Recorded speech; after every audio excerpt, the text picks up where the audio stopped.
everything we can to ensure that we follow the plan. How do we do that? And I guess it comes back to maybe running a business and treating it like a business plan. Maybe pretend that you're giving it to someone else, or someone else is giving it to you, and you're an employee and you just have to follow. That's all you have to do. But somehow we need to have the discipline to have the plan, but then to follow it. Have the plan to follow it.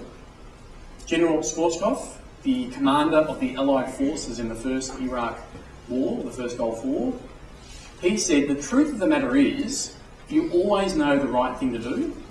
The hard part is doing it.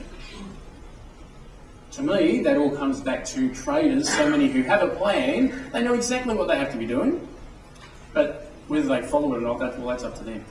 And that to me all comes back to discipline and being structured and really treating it as if it's just a business and the money is a way of keeping score if that helps you. It doesn't help me sometimes.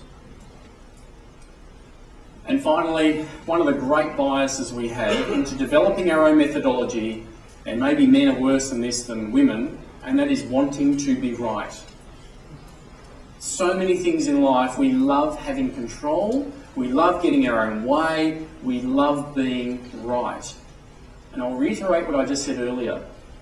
We are now in an environment where you may be wrong more often than you're right, yet still make lots of money. So you need to have the humility to accept the fact that you're going to be proven wrong on a regular basis. On a regular basis, you're going to be proven wrong. Are you able to deal with that? I hope you can. But that's a bias that we bring to the table. And even when we're going through our analysis and developing a plan, we may have a couple of trades that work out and we make money, and then the third one, we lose money in that trade and we go, oh, no, that's no good. That approach is no good, that's not going to help me. As I said, a losing trade. Well, 2 out of 3 is not bad. Right, so that's certainly a bias that we have. Despite your initial thoughts that making money is important, and of course it is, there's actually something more important than making money in the markets, and that's to actually protect the money that you have. Let's not deny it. We all do it to make money. And clearly, because that's our primary aim, that's important. Of course it's important. That's why we're doing it. That's why you're here this morning. However, there's something slightly more important than that, and that's protecting the money that you have.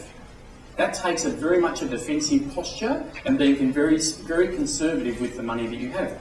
If you think about it, if you lose the money, you're not going to make money. Right? It makes a lot of sense. You never really think about that. And one particular quote that I like, and it's nothing to do with trading, but I make it part of trading, and that is this first one here. Stephen Waugh, the former Australian Test cricket captain, was once asked, what was the best advice you were given? And he said, don't get out. So Steve Waugh could say, look, I'm playing number 3 or 4 or 5 and I'm out there to make runs, I'm employed to make runs. Making runs is important, that's what I'm paid to do, that's what I have to do, but guess what? Protecting my wicket is actually more important. But Steve Waugh would say to you, how can you make runs if you're dismissed? Well, of course making runs is important, but protecting your wicket is more important. And I'm saying to you, of course making money is important, that's why we do this. But protecting the money that you have is more important. And I really want you to think about a defensive posture and protecting your cash. Take every step you can to manage your risk, your exposure to things not working out. That means you won't put all of your money into one trade. You'll break it up into pieces to spread your risk. So again, the emotions of taking losses, I really harp on losses because you're going to have losing trades. Has anyone lost money in the last 6 months? Maybe a few of you at the front? Okay. So, you know, we're going to have situations where things don't go our way, and the last thing you should be doing is getting, harsh on yourself to saying, I should have seen that happen. I shouldn't have bought as many, and all these self-defeating things that we talk about. Have you ever bought something and the price rose and it went in your favour and you said, I knew I should have bought more of those? And then when you buy something and the price moves against you, you think, I shouldn't have bought so many. Just ridiculous things that our mind just plays on us, they're futile. But clearly emotions are going to have trades that don't work out. That ABC trade that is right now in the report, that may move to 420 and we want to get in on it, but that actually may end up losing money.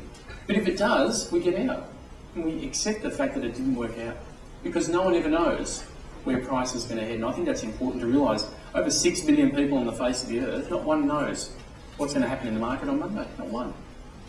Not one person. Surely 1 out of 6 billion knows, but no.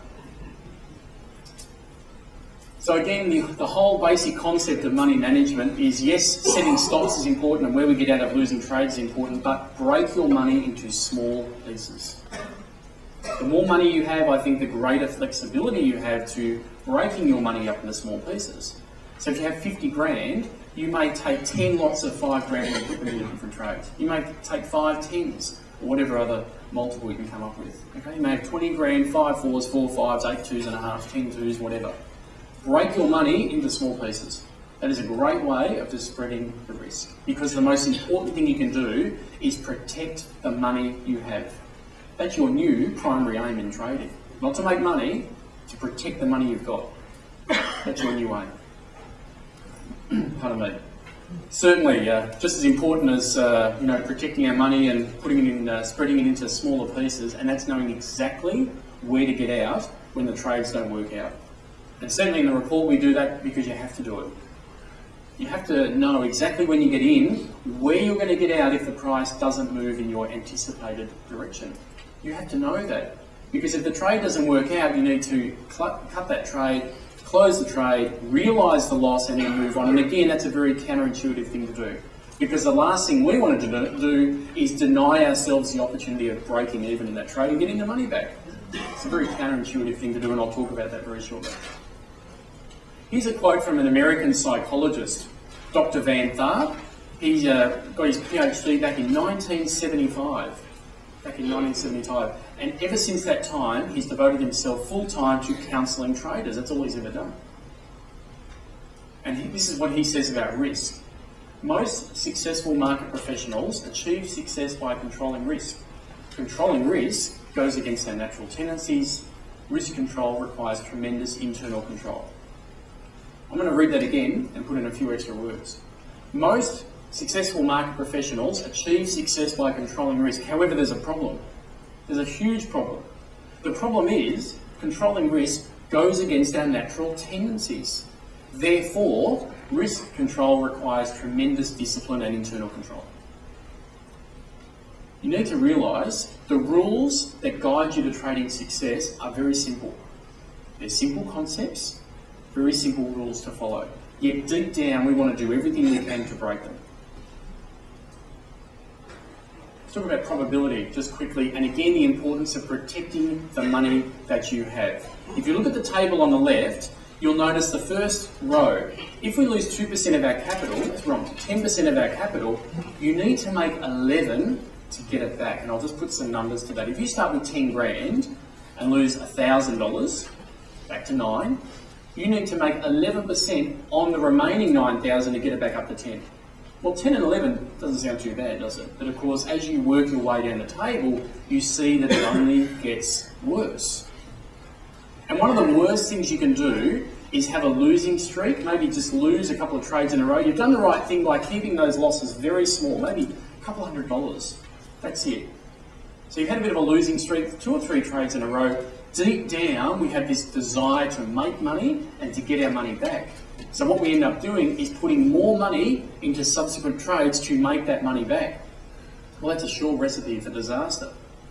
Because if you think about probability and the tossing of a coin, okay, you toss a coin, heads and tails, 50% for each. If the first coin comes up as a head, the next time we toss the coin, what's the probability of another head coming up? Well, of course, it remains at 50%. And how about the third one? Well, it remains at 50%.